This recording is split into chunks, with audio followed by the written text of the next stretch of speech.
নমস্কাৰ চাবলৈ আৰম্ভ কৰিছে আছামিজ ট্ৰেণ্ডিং আজি ৩ জুলাই আৰু আজি ৰাতিপুৱাৰ কেইবাটাও গুৰুত্বপূৰ্ণ খবৰ আহি পৰিছে আৰু এনেধৰণৰ খবৰসমূহ নিতৌ চাবলৈ চেনেলটো ছাবস্ক্ৰাইব কৰি ভিডিঅ'টোত এটা লাইক কৰি দিবলৈ ৰাতিপুৱাৰ প্ৰথমটো ব্ৰেকিং নিউজ পঞ্চায়ত গঠনৰ পূৰ্বে ৰাজ্যত বিজেপিত পদত্যাগৰ ধুমুহা বিজেপিত উকমুকাইছে ক্ষমতাকেন্দ্ৰিক যুঁজে পুৰণিক অৱহেলা কৰি বিজেপিক অগ্ৰাধিকাৰ দিয়াৰ অভিযোগ একাংশৰ পঞ্চায়ত গঠনৰ পূৰ্বে বুথ সভাপতিসহ 7 কৰ্মীয়ে এৰিলে বিজেপিৰ দল নগাঁৱৰ বৰমপুৰ বামুণীগাঁও পঞ্চায়তত ক্ষমতাকেন্দ্ৰিক যুঁজ পঞ্চায়ত গঠনৰ পূৰ্বে ৰাজ্যত ভাৰতীয় জনতা পাৰ্টিত পদত্যাগৰ জোৱাৰ দেখিবলৈ পোৱা গৈছে আন এটা ব্ৰেকিং নিউজ যিকোনো সময়তে বলডজাৰ লৈ শ শ আৰক্ষী হ'ব উপস্থিত যুগ যুগ ধৰি থকা লোকে এৰিব লাগিব নিজৰ ঘৰ যিকোনো সময়তে পুনৰবাৰ ধুবুৰীত হ'ব পাৰে সৰ্ববৃহৎ উচ্ছেদ অভিযান এইবাৰ ৪,০০০ বিঘা ভূমিত থকা শ শ লোকৰ বাসগৃহত পৰিব বলডজাৰ গোৱালপাৰাৰ পিছত ধুবুৰীত হ'ব ৰাজ্যৰ সৰ্ববৃহৎ উচ্ছেদ অভিযান একেলগে ৪,০০০ বিঘা ভূমিত চলিব প্ৰশাসনৰ উচ্ছেদ বৃহৎ পৰিকল্পনা হাতত লৈ প্ৰশাসন সাজু হৈছে অধিগ্ৰহণৰ বাবে ভূমি আলমগঞ্জ জিলা প্ৰশাসনৰ উদ্যোগত চলিব এই বৃহৎ উচ্ছেদ অভিযান আলমগঞ্জৰ কেইবাটাও অঞ্চলত চলিব প্ৰশাসনৰ বলডজাৰ অসম চৰকাৰৰ বৃহৎ প্ৰকল্প নিৰ্মাণৰ বাবে ভূমি অধিগ্ৰহণ কৰিব প্ৰশাসনে চৰকাৰী ভূমিত যুগ যুগ ধৰি থকা লোকে এৰিব লাগিব ঘৰ উচ্ছেদৰ জাননীৰ পিছতেই আতংকিত হৈ পৰিছে অঞ্চলটোৰ ৰাইজ যিকোনো সময়তেই আৰক্ষী প্ৰশাসনে বলডজাৰ লৈ উপস্থিত হৈ চলাব বৃহৎ উচ্ছেদ অভিযান আৰু আনপিনে প্ৰশাসনৰ জাননী লাভ কৰাৰ পিছতেই হুংকাৰ প্ৰদান কৰিছে শ শ মুছলমানে জীৱন থকালৈকে 1 ইঞ্চিও মাটি এৰি দিয়া নহ'ব বুলি হুংকাৰ প্ৰদান উচ্ছেদৰ বাবে সাজু হোৱা প্ৰশাসনক হুংকাৰ প্ৰদান কৰিছে শ শ মুছলমানে আমি যুগ যুগ ধৰি এই অঞ্চলত বাস কৰি আছো আমি কোনো পধ্যেই মাটি এৰি নিদিওঁ এই মাটি কোনো কাৰণতে আমি এৰি নাযাওঁ বুলি হুংকাৰ প্ৰশাসনৰ সৈতে আলোচনা সভাত পত্ৰাদাৰৰ হুংকাৰ ধুবুৰী জিলা প্ৰশাসন সাজু হৈছে সৰ্ববৃহৎ উচ্ছেদ অভিযানৰ বাবে আৰু সেই ধুবুৰী প্ৰশাসনক শ শ মুছলমানে হুংকাৰ প্ৰদান কৰিছে কোনো পধ্যেই মাটি এৰি নিদিয়ে বুলি হুংকাৰ প্ৰদান আন এটা ব্ৰেকিং নিউজ নিষিদ্ধ মাংসৰ বিৰুদ্ধে দুদিন ধৰি চলিছে মাৰাথন অভিযান আৰক্ষীয়ে জব্দ কৰিছে হাজাৰ হাজাৰ কেজি নিষিদ্ধ মাংসৰ বিৰুদ্ধে দুদিন ধৰি চলি আছে ৰাজ্যত অভিযান কুইণ্টলে জব্দ হৈছে গু মাংস আৰক্ষীয়ে জব্দ কৰিছে 1974 কেজি নিষিদ্ধ মাংস মুঠ 201খন হোটেলত চলোৱা হৈছে এই অভিযান 206 জন লোকক গ্ৰেপ্তাৰ কৰা হৈছে নিষিদ্ধ মাংস বেখা চলোৱাৰ অভিযোগত নিষিদ্ধ মাংসৰ বেখা চলোৱা কোনো লোক হাৰি যাব নোৱাৰিব বুলি হুংকাৰ প্ৰদান ধাৰাবাহিকভাৱে চলি আছে নিষিদ্ধ মাংসৰ বিৰুদ্ধে তীব্ৰ অভিযান পৰৱৰ্তী খবৰ সাজু হওক গাঁও সভাত উপস্থিত নাথাকিলেই অৰুণোদয়ৰ পৰা নাম কৰ্তন হ'ব অৰুণোদয় আঁচনিক লৈ আন এটা ডাঙৰ খবৰ এই মুহূৰ্তত আহি পৰিছে গাঁও সভাত উপস্থিত নাথাকিলেই অৰুণোদয় আঁচনিৰ পৰা কৰ্তন হ'ব আপোনাৰ নাম ইতিমধ্যে নাম কাৰ্যোৱা সকলেও গাঁও সভালৈ গলেহে পুনৰ নাম এন্ট্ৰি কৰিব পাৰিব অসমৰ হাজাৰ হাজাৰ মহিলাৰ নাম কটা গ'ল অৰুণোদয় আঁচনিত টকা নাপাই হাহাকাৰ কৰিছে হাজাৰ হাজাৰ মহিলাই আপোনাৰো অৰুণোদয় আঁচনিত নাম কটা গৈছে নেকি তেন্তে আপোনাৰ বাবে এই খবৰ চিন্তা নকৰিব পুনৰ এন্ট্ৰি কৰিব পাৰিব আপোনাৰ নাম অৰুণোদয় আঁচনি পাবলৈ সাজু কৰক নতুনকৈ 5 বিধ নথিপত্ৰ আবেদন কৰিলেই পুনৰ লাভ কৰিব অৰুণোদয় আঁচনিৰ টকা Aadhaar card PAN card ration card voter card আৰু ৰঙীন ফটো অৰুণোদয় নোপোৱা সকলে নতুনকৈ কৰিব লাগিব অৰুণোদয় আঁচনিৰ বাবে এপ্লাই গাঁও সভাত জমা দিব লাগিব যাৱতীয় নথিপত্ৰ মুখ্যমন্ত্ৰী হিমন্ত বিশ্ব শৰ্মাৰ ফালৰ পৰা এই ঘোষণা যোগ্য প্ৰতিগৰাকী হিতাধিকাৰীয়ে লাভ কৰিব 1250 টকা 10 ছেপ্টেম্বৰৰ পৰা ৰাজ্যত 40 লাখ লোকে লাভ কৰিব অৰুণোদয় আঁচনি লাভৰ বাবে অংশগ্ৰহণ কৰিব লাগিব গাঁও সভাত যিসকলে অৰুণোদয় আঁচনি পাই আছে আৰু নতুনকৈ পাব সকলোৱে অংশগ্ৰহণ কৰিব লাগিব গাঁও সভাত অৰুণোদয় আঁচনিক লৈ এই ডাঙৰ ঘোষণা কৰিছে ৰাজ্যৰ মুখ্যমন্ত্ৰী ডক্টৰ হিমন্ত বিশ্ব শৰ্মাই আন এটা ব্ৰেকিং নিউজ বিজেপিয়ে পাব নতুন ৰাষ্ট্ৰীয় সভাপতি চৰ্চাত কিয় ৰাজনাথ সিঙৰ নাম চলিত মাহতেই নিৰ্বাচিত হ'ব পাৰে বিশ্বৰ সৰ্ববৃহৎ ৰাজনৈতিক দল বিজেপিৰ ৰাষ্ট্ৰীয় সভাপতি ইতিমধ্যেই দলটোৱে ৰাষ্ট্ৰীয় সভাপতি নিৰ্বাচিত কৰিবলৈ নিযুক্তি দিছে 19খন ৰাজ্যৰ সভাপতি বৰ্তমানৰ বিজেপিৰ ৰাষ্ট্ৰীয় সভাপতি জেপি নাড্ডাৰ উত্তৰসূৰীক লৈ দীৰ্ঘদিনে চলা মন্থনৰ অন্ত পৰিব বিজেপিৰ হাইকমাণ্ড আৰু আৰএছএছৰ নেতৃত্বই পৃথকে পৃথকে প্ৰস্তাৱ কৰিছে ৰাষ্ট্ৰীয় সভাপতিৰ নাম সকলোকে হতবাক কৰি পুনৰবাৰ বিজেপিৰ পৰৱৰ্তী ৰাষ্ট্ৰীয় সভাপতি হিচাপে নাম চৰ্চিত হৈ পৰিছে ৰাজনাথ সিঙৰ পুনৰবাৰ বিজেপিত বাজপেয়ীৰ দিন ঘূৰাই আনিবলৈ দলটোৰ ৰাষ্ট্ৰীয় সভাপতিৰ দায়িত্ব পাব নেকি ৰাজনাথ সিঙে আৰু বিজেপিৰ ৰাষ্ট্ৰীয় সভাপতি কোন হ'ব তাক লৈ চলিছে ব্যাপক চৰ্চা আনকি বহুতেও চৰ্চা কৰি কৈ আছে যে ৰাষ্ট্ৰীয় সভাপতিৰ বাবে হয়তো বিজেপিত হ'ব পাৰে সংঘাত আৰএছএছ আৰু বিজেপিৰ মাজত তীব্ৰ সংঘাত হোৱাৰ সম্ভাৱনা আছে আন এটা বিগ ব্ৰেকিং নিউজ এই মুহূৰ্তত আহি পৰিছে বাংলাদেশৰ প্ৰাক্তন প্ৰধানমন্ত্ৰী শেখ হাছিনাক 6 মাহৰ কাৰাদণ্ড বাংলাদেশৰ প্ৰাক্তন প্ৰধানমন্ত্ৰী শেখ হাছিনাৰ বিৰুদ্ধে ব্যৱস্থা গ্ৰহণ আন্তঃৰাষ্ট্ৰীয় অপৰাধ ট্ৰিবিউনেলে বিহিলে এই বিহিত শাস্তি বহিষ্কাৰৰ পাছত প্ৰথমবাৰলৈ দোষী সাব্যস্ত হৈছে শেখ হাছিনা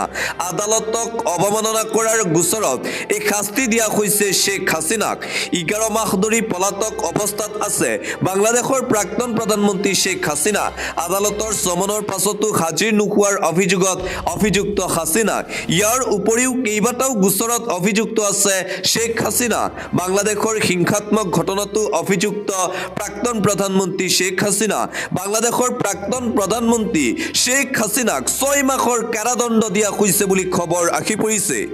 এটা পলিটিক্যাল ব্ৰেকিং নিউজ প্ৰদেশ কংগ্ৰেছৰ সভাপতিৰ দায়িত্ব লৈ দলত ব্যাপক হালসলনিৰ দিশে আগবাঢ়িছে প্ৰদেশ কংগ্ৰেছৰ সভাপতি গৌৰৱ গগৈ পঞ্চায়ত নিৰ্বাচনৰ সময়ত ধনৰ বিনিময়ত টিকটৰ লেনদেনৰ অভিযোগ উঠাৰ পিছতেই এইবাৰ কেইবাখনো জিলাৰ সভাপতিক অপসাৰণ কৰি নতুন সভাপতি নিযুক্তি দিবলৈ তৎপৰ হৈ পৰিছে গৌৰৱ আৰু 2026 চনৰ বিধানসভা নিৰ্বাচনৰ পূৰ্বে কোনো ধৰণৰ ভুল যাতে নহয় তাৰ বাবে এতিয়া তৎপৰতা দেখিবলৈ পোৱা গৈছে প্ৰদেশ কংগ্ৰেছৰ সভাপতি গৌৰৱক সভাপতি হৈয়ে কংগ্ৰেছ দলত ব্যাপক হালসলনিৰ দিশে আগবাঢ়িছে গৌৰৱ আন এটা অতিকৈ গুৰুত্বপূৰ্ণ খবৰ অসমত চূড়ান্ত দুৰ্নীতি ভাৰতবৰ্ষৰ ৰাজনীতিত এনেকুৱা দুৰ্নীতি দেখা নাই গুধনৰ সুৰক্ষা নকৰি জনতাৰ ধন অপচয় কৰিলে বিজেপি চৰকাৰে গুধনৰ কেলেংকাৰীত বিজেপিৰ নেতা পালি নেতা সকলো জড়িত গৰুখুটিৰ গিৰগাই কেলেংকাৰীৰ তদন্তৰ সন্দৰ্ভত চৰকাৰক তীব্ৰ ভাষাৰে সমালোচনা কংগ্ৰেছ নেতা ৰাম প্ৰসাদ শৰ্মাৰ বিজেপি চৰকাৰে ভাৰতৰ ভিতৰতেই অসমত আটাইতকৈ বেছি দুৰ্নীতি কৰিছে বুলি অভিযোগ উত্থাপন কৰা হৈছে আন এটা গুৰুত্বপূৰ্ণ খবৰ বিজেপিৰে মিত্ৰতাক লৈ জ্যেষ্ঠ অগপ নেতা বিধায়ক ৰমেন্দ্ৰ নাৰায়ণ কলিতাৰ ঘোষণা জ্যেষ্ঠ নেতাজনৰ মতে 2026 চনৰ আসন ভাগ বটোৱাৰাৰ ওপৰত নিৰ্ভৰ কৰিব অগপ বিজেপিৰ মিত্ৰতা 2026 চনৰ বিধানসভা নিৰ্বাচনত আমি 40ৰ পৰা 45খন আসন বিচাৰিম বিজেপিৰ পৰা গুৱাহাটী চেণ্ট্ৰেল সমষ্টিত মই টিকট নোপোৱাৰ প্ৰশ্নই নাহে 2026 চনৰ বিধানসভা নিৰ্বাচনত বিজেপি অগপৰ মিত্ৰতা হ'ব নে নাই তাক লৈ মন্তব্য প্ৰকাশ কৰিছে বিজেপি অগপৰ মিত্ৰতা হ'ব যদিহে বিজেপিয়ে অগপক 40ৰ পৰা 45খন আসন এৰি দিয়ে অন্যথা বিজেপি আৰু অগপৰ মিত্ৰতা নহয় 2026 চনৰ বিধানসভা নিৰ্বাচনত পৰৱৰ্তী খবৰ পুনৰবাৰ বীৰ লাচিত খানাৰ নেতা শৃংখল চলিহাৰ হুংকাৰ আমি খুমালে তিনিচকীয়া জ্বলিব অভিযুক্তক গ্ৰেপ্তাৰ কৰি সন্ধিয়া এবাৰ ফুৰাবলৈ লৈ যাওক তিনিচকীয়াৰ টিডিএ মাৰ্কেট বিতৰ্কৰ সন্দৰ্ভত সৰব হৈ পৰিছে বীৰ লাচিত খানাৰ নেতা শৃংখল চলিহা যদিহে শৃংখল চলিহাৰ নেতৃত্বত বীৰ লাচিত খানাৰ কৰ্মীসকল তিনিচকীয়া যায় তেনেহ'লে তিনিচকীয়া জ্বলিব বুলি হুংকাৰ প্ৰদান কৰিছে বীৰ লাচিত খানাৰ নেতা শৃংখল চলিহাই পৰৱৰ্তী খবৰ সুৰক্ষিত হ'ব লাগে মুখ্যমন্ত্ৰীৰ আসন সেইবাবে মুছলমানৰ সৈতে অন্যায় কৰিছে মুখ্যমন্ত্ৰী হিমন্ত বিশ্ব শৰ্মাই কেৱল মিয়া মুছলমানক কৰিছে অত্যাচাৰ মুখ্যমন্ত্ৰীৰ বিৰুদ্ধে সৰব উত্তৰ পূব সংখ্যালঘু ছাত্ৰ সংগঠন মুখ্যমন্ত্ৰীয়ে কেৱল আসনৰ স্বাৰ্থত মুছলমানৰ সৈতে অন্যায় কৰাৰ অভিযোগ উত্থাপন কৰা হৈছে কেৱল টাৰ্গেট কৰিছে সংখ্যালঘু ৰাইজক নেমচুৰ সভাপতি বদৰুল ইছলামে উত্থাপন কৰিলে এই গুৰুতৰ অভিযোগ মুখ্যমন্ত্ৰী হিমন্ত বিশ্ব শৰ্মাৰ বিৰুদ্ধে মুখ্যমন্ত্ৰীয়ে কেৱল নিজৰ আসন কেনেকৈ সুৰক্ষিত কৰিব নিজৰ ক্ষমতা কেনেকৈ জীয়াই ৰাখিব তাৰ বাবে কেৱল আৰু কেৱল মুছলমান মিয়া লোকক আক্ৰমণ কৰিছে হিমন্ত বিশ্ব শৰ্মাই অন্যায় অত্যাচাৰ কৰিছে মুখ্যমন্ত্ৰীয়ে সাধাৰণ ভাৰতীয় নাগৰিকক ডি ভোটাৰ সজাই বাংলাদেশলৈ প্ৰেৰণ কৰিছে হিমন্ত বিশ্ব শৰ্মাই আৰএছএছক সন্তুষ্ট কৰিব বিচাৰিছে আৰএছএছক সন্তুষ্ট কৰিবলৈ মুছলমানক টাৰ্গেট কৰিছে মুখ্যমন্ত্ৰীয়ে 2026 চনত পুনৰ মুখ্যমন্ত্ৰী হ'বলৈ হিমন্ত বিশ্ব শৰ্মাই মুছলমানৰ সৈতে এনে ধৰণৰ অন্যায় অত্যাচাৰ কৰিছে এই বিস্ফোৰক অভিযোগ উত্থাপন কৰিছে নেমছুৰ সভাপতি বদৰুল ইছলামে আন এটা গুৰুত্বপূৰ্ণ খবৰ মুখ্যমন্ত্ৰী হিমন্ত বিশ্ব শৰ্মাৰ গাড়ীলৈ নহয় বটল দলিয়াইছিল মন্ত্ৰী অতুল বৰাৰ গাড়ীলৈ মুখ্যমন্ত্ৰী হিমন্ত বিশ্ব শৰ্মাৰ কনভয়লৈ বটল নিক্ষেপ কৰাৰ যি বিতৰ্ক চলি আছে সেই বিতৰ্কৰ নতুন মূৰ গোলাঘাটত মুখ্যমন্ত্ৰীৰ গাড়ীলৈ নহয় বটল নিক্ষেপ কৰিছিল অতুল বৰাৰ গাড়ীলৈ আনকি কনভয়ত নাছিল মুখ্যমন্ত্ৰী হিমন্ত বিশ্ব শৰ্মা কনভয়টো আছিল মন্ত্ৰী অতুল বৰাৰহে মুখ্যমন্ত্ৰী হিমন্ত বিশ্ব শৰ্মাৰ কনভয় নাছিল AS01GF6600 নম্বৰ গাড়ীখনত সেই সময়ত আছিল অতুল বৰাৰ লগতে মৃণাল শইকীয়া গোলাঘাট সদৰ আৰক্ষী থানাত খুদ আৰক্ষীয়ে দাখিল কৰিছিল এজাহাৰ আৰু আৰক্ষীৰ তদন্তত পোহৰলৈ আহিছে এই তথ্য আৰক্ষীয়ে দাখিল কৰা এজাহাৰখন ভাইৰেল হৈ পৰাৰ পিছতেই লাভ কৰিছে বিশেষ চৰ্চা সমান্তৰালভাৱে চৰ্চা চলিছে এজন মন্ত্ৰীৰ গাড়ীলৈ বটল দলিওৱাটো অপৰাধী উল্লেখযোগ্য যে গৰুখুটিৰ গিৰগাই দুৰ্নীতিৰ বিৰুদ্ধে গোলাঘাটত কংগ্ৰেছে কৰিছিল তীব্ৰ প্ৰতিবাদ আৰু সেই প্ৰতিবাদ চলি থকাৰ মাজতেই মুখ্যমন্ত্ৰী হিমন্ত বিশ্ব শৰ্মাক কলা পতাকা প্ৰদৰ্শন কৰিছিল একাংশ কংগ্ৰেছ প্ৰতিবাদকাৰীয়ে সেই প্ৰতিবাদৰ মাজতেই মুখ্যমন্ত্ৰীৰ গাড়ীলৈ বটল নিক্ষেপৰ অভিযোগ উত্থাপন কৰিছিল আন এটা অতিকৈ গুৰুত্বপূৰ্ণ খবৰ লাখ লাখ টকাৰ লুণ্ঠনৰ অভিযোগ বিজেপি নেতাৰ বিৰুদ্ধে এইবাৰ প্ৰবঞ্চনাত জড়িত হ'ল ভাৰতীয় জনতা পাৰ্টিৰ নেতা একাউণ্ট খুলি ঋণ দিয়াৰ প্ৰলোভনেৰে ৰাইজৰ টকা লুণ্ঠন বিজেপি নেতা মৃদুল শইকীয়াৰ বিৰুদ্ধে গুৰুতৰ অভিযোগ উত্থাপন কৰা হৈছে বহুজনৰ নামত বেংক একাউণ্ট খুলি লাখ লাখ টকা লেনদেন বিজেপি নেতাজনৰ মৃদুল শইকীয়াই পুত্ৰৰ সৈতে মিলি প্ৰবঞ্চনাৰে ধন লুণ্ঠনৰ অভিযোগ উত্থাপন কৰিছে প্ৰবঞ্চনাৰে ধন লেনদেনৰ তথ্য পোহৰলৈ অহাত ভুক্তভোগীৰ মাজত এতিয়া হাহাকাৰ অভিযুক্ত বিজেপি নেতা মৃদুল শইকীয়াৰ বিৰুদ্ধে দাখিল কৰা হৈছে এজাহাৰ বিহপুৰীয়াত এই প্ৰবঞ্চনাৰ জালত পৰিছে কেইবাজনো ভুক্তভোগীৰ ৰাইজ উপায়ন্তৰ হৈ বিহপুৰীয়া থানাত ভুক্তভোগীয়ে তৰিছে গোচৰ বিজেপি নেতাজনৰ বিৰুদ্ধে আন এটা ব্ৰেকিং নিউজ এইবাৰ মন্ত্ৰী জয়ন্ত মল্ল বৰুৱাৰ বিৰুদ্ধে মাটি কেলেংকাৰীৰ অভিযোগ উত্থাপন কৰা হৈছে প্ৰায় 4 কোটি টকীয়া কৃষি ফাৰ্মৰ পাছত এইবাৰ পোহৰলৈ আহিছে মাটি ক্ৰয়ৰ চাঞ্চল্যকৰ তথ্য মন্ত্ৰী জয়ন্ত মল্ল বৰুৱাৰ পত্নীৰ বিৰুদ্ধে তেজপুৰ ৰাজচক্ৰৰ অন্তৰ্গত পুনিয়নি গাঁৱত প্ৰায় 35 বিঘা মাটি ক্ৰয় কৰিছে মন্ত্ৰী জয়ন্ত মল্ল বৰুৱাৰ পত্নী জুলি বৰুৱাই 2024 চনত এই 35 বিঘা ভূমি ক্ৰয় কৰিছিল মন্ত্ৰী জয়ন্ত মল্ল বৰুৱাৰ পত্নীয়ে গিৰগাই বিতৰ্ক চলি থকাৰ মাজতেই এইবাৰ পোহৰলৈ আহিছে মাটি ক্ৰয় কৰাৰ এই চাঞ্চল্যকৰ তথ্য কেৱল মাত্ৰ এটা দিনতেই 36 বিঘা মাটি ক্ৰয় কৰিছিল মন্ত্ৰী জয়ন্ত মল্ল বৰুৱাৰ পত্নীয়ে আন এটা ব্ৰেকিং নিউজ এই মুহূৰ্তত আহি পৰিছে ভাৰতত নিষিদ্ধ হ'ব নেকি আৰএছএছক নিষিদ্ধ কৰিবলৈ এতিয়া হুংকাৰ প্ৰদান কৰিছে কংগ্ৰেছ দলৰ ফালৰ পৰা ভাৰতত নিষিদ্ধ হ'বলৈ গৈ আছে আৰএছএছ সংগঠন আৰএছএছক নিষিদ্ধ কৰাৰ ঘোষণা কংগ্ৰেছে যদি চৰকাৰ গঠন কৰে তেন্তে নিষিদ্ধ হ'ব আৰএছএছ কেন্দ্ৰত কংগ্ৰেছ শাসনলৈ আহিলেই নিষিদ্ধ কৰিব আৰএছএছক কংগ্ৰেছ নেতা প্ৰিয়ংক খাৰ্গেৰ মন্তব্যক লৈ তুলপাৰ সমগ্ৰ ভাৰত কংগ্ৰেছ অধ্যক্ষ মল্লিকাৰ্জুন খাৰ্গেৰ পুত্ৰ তথা কৰ্ণাটকৰ মন্ত্ৰী দেশৰ জনসাধাৰণৰ মাজত হিংসা বিয়পাইছে আৰএছএছৰ বিৰুদ্ধে সৰব কংগ্ৰেছ দেশৰ ভিন্ন প্ৰান্তত হোৱা সাম্প্ৰদায়িক সংঘাত আৰত আছে আৰএছএছ শাসনলৈ আহিলেই প্ৰথমেই আৰএছএছক নিষিদ্ধ কৰিব কংগ্ৰেছ দলে আন এটা অতিকৈ গুৰুত্বপূৰ্ণ খবৰ টপাৰ চুলি গজাবলৈ গৈ আঁঠু কাঢ়িব লগা হ'ল পংকজ পাঠকে আঁঠু কাঢ়ি ক্ষমা খুজিবলৈ বাধ্য হ'ল টপাৰ চুলি গজাবলৈ গৈ আঁঠু কাঢ়ি ক্ষমা খুজিবলগীয়া হ'ল পংকজ পাঠকৰ গোৱালপাৰাত পংকজ পাঠকৰ চিকিৎসা শিবিৰত উত্তপ্ত পৰিস্থিতি এগৰাকী অৱসৰপ্ৰাপ্ত শিক্ষকক প্ৰহাৰৰ অভিযোগ পংকজ পাঠকৰ বিৰুদ্ধে এগৰাকী মহিলাকো দুৰ্ব্যৱহাৰৰ অভিযোগ উত্থাপন কৰা হৈছিল পংকজ পাঠকৰ আক্ৰমণত গুৰুতৰভাৱে আহত শিক্ষকগৰাকী ঘটনাক কেন্দ্ৰ কৰি অৱশেষত কাণত ধৰি আঁঠু কাঢ়িব লগা হ'ল পংকজ পাঠক টপাৰ চুলি গজাবলৈ গৈ আঁঠু কাঢ়িবলগীয়া হ'ল এইবাৰ পংকজ পাঠকৰ পৰৱৰ্তী খবৰ পাকিস্তানত ভয়ংকৰ বোমা বিস্ফোৰণ বিষয়াসহ 5 জনৰ মৃত্যু চিৰবৈৰী শত্ৰু ৰাষ্ট্ৰ পাকিস্তানত ভয়ংকৰ বোমা বিস্ফোৰণৰ ঘটনা আয়ুক্তসহ 5 বিষয়াৰ মৃত্যু হৈছে বুলি জানিব পৰা গৈছে আফগানিস্তানৰ বাজাউৰ জিলাত সংঘটিত হৈছে এই ভয়ংকৰ বিস্ফোৰণ জিলাখনৰ আয়ুক্ত নাৱাগাই তহচিল ফৈলাসহ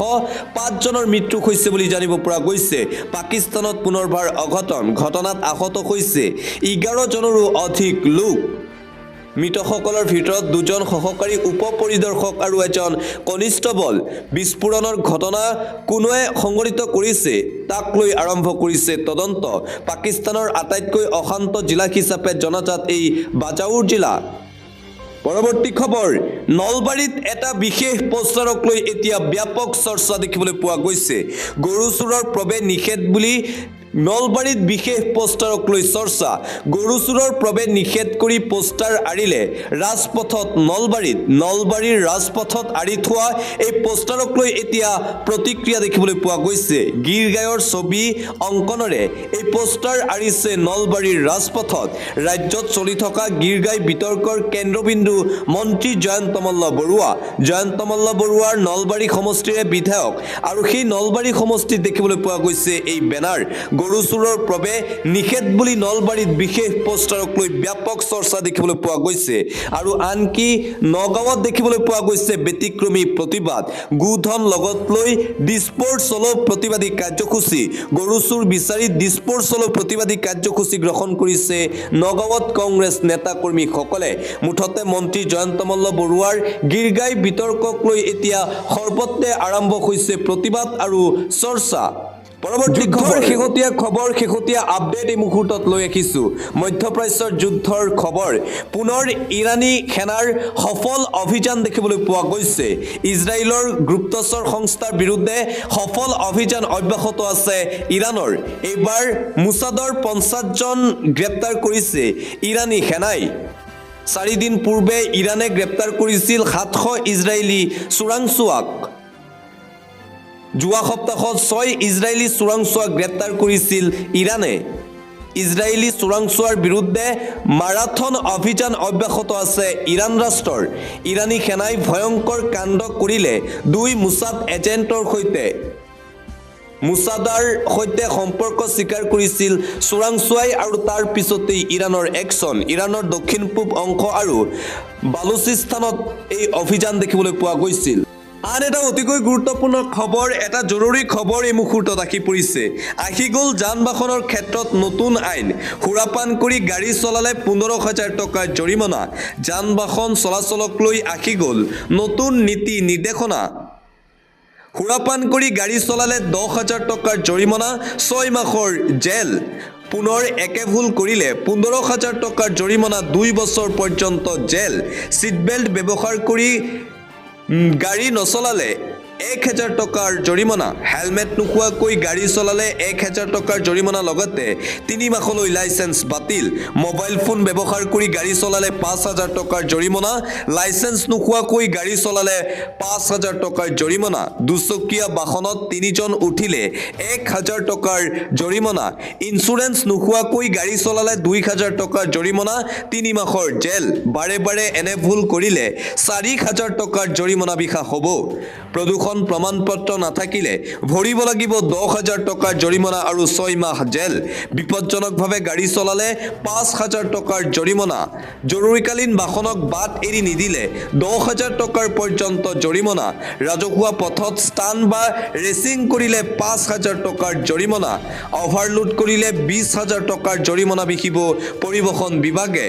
কম বয়সৰ ল'ৰা ছোৱালীয়ে গাড়ী চলালে 25,000 টকাৰ জৰিমনা 3 বছৰ পৰ্যন্ত জেল এবছৰলৈ বাতিল কৰি দিয়া হ'ব বাহনৰ ৰেজিষ্ট্ৰেশ্যন 25 বছৰলৈ নাপাব ড্ৰাইভিং লাইচেন্স যান বাহন চলাচলক লৈ কঠোৰ হৈ পৰিছে আৰক্ষী প্ৰশাসন আন এটা গুৰুত্বপূৰ্ণ খবৰ মুছলমান দেশত নিষিদ্ধ হ'ল হিজাব পিন্ধিব নোৱাৰিব হিজাব এবাৰ মুছলমান ৰাষ্ট্ৰত নিষিদ্ধ ঘোষণা কৰা হৈছে হিজাব পৰিধান কৰা নাগৰিকে ৰাজহুৱা স্থানত পিন্ধিব নোৱাৰিব সম্পূৰ্ণ মুখ ঢকা কাপোৰ কাজাখস্তানৰ ৰাষ্ট্ৰপতি পাছিল জামাৰ্টে দেশত নিষিদ্ধ কৰিলে হিজাব সোমবাৰে নতুন আইনত স্বাক্ষৰ কৰে ৰাষ্ট্ৰপতিয়ে কিন্তু কিছুমান ক্ষেত্ৰত শিথিল কৰা হৈছে এই নিয়ম ৰোগী ক্ৰীড়া সাংস্কৃতিক অনুষ্ঠান আদিৰ ক্ষেত্ৰত প্ৰয়োজন হলে মুখ ঢকাৰ অনুমতি ইয়াৰ পূৰ্বে তাজিকিস্তান উজবেকিস্তান তাতো নিষিদ্ধ কৰা হৈছিল হিজাব এবাৰ মুছলিম কাণ্ট্ৰিত নিষিদ্ধ কৰা হ'ল হিজাব পৰিধান আন এটা পলিটিক্যাল ব্ৰেকিং নিউজ সমাগত বিটিআৰ নিৰ্বাচন 5দিনীয়া ভ্ৰমণসূচীৰে বিটিআৰলৈ মুখ্যমন্ত্ৰী হিমন্ত বিশ্ব শৰ্মা দলীয় কাৰ্যকৰ্তাৰে মাৰাথন বৈঠকত বহিব মুখ্যমন্ত্ৰী হিমন্ত বিশ্ব শৰ্মা বিটিচিত বিজেপিয়ে বিচাৰে নিজা মুখ্য কাৰ্যবাহী সদস্য ভোটৰ সদস্য সমষ্টিৰ তত্ত্বাৱধায়ক মন্ত্ৰীৰে মুখ্যমন্ত্ৰীৰ গুৰুত্বপূৰ্ণ বৈঠক আৰু বিজেপিৰ মিছন বিটিচি দেখিবলৈ পোৱা গৈছে 5দিনীয়া ভ্ৰমণসূচীৰে বিটিআৰলৈ মুখ্যমন্ত্ৰী হিমন্ত বিশ্ব শৰ্মা